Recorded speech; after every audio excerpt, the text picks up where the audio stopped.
Está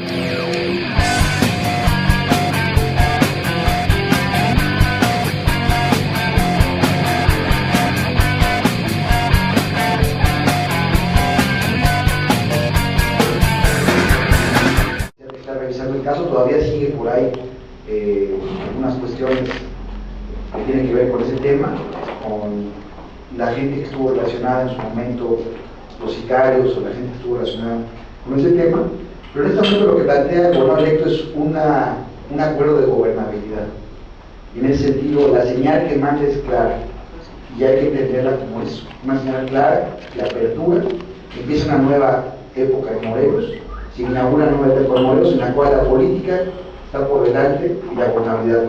Si el asunto judicial más adelante deriva en otra cosa, no sabemos. El asunto aquí no es judicial, es político. Los puentes están tendidos. Y ese es el mensaje que la gente en Morelos debe de saber, porque la gente está cansada de pleitos.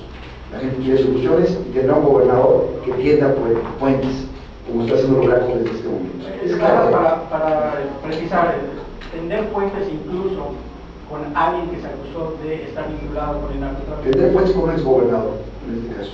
Como lo hizo Braco, tomó la decisión de hacerlo, de tomar el teléfono, de llamarle, platicar con él, y en su momento tomará la decisión el exgobernador de asistir o de no asistir. Está hecha la invitación. Pero no es el mismo vínculo que tiene con, digo, los dos gobernadores, Carrillo y Sergio Estrada, fueron juzgados también de la misma forma, por hechos distintos, pero tienen...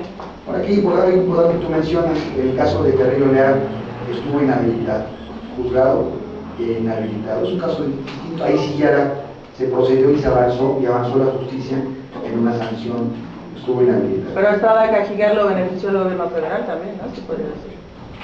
Eso es historia, compañero. Ahora inauguramos otra vez la historia.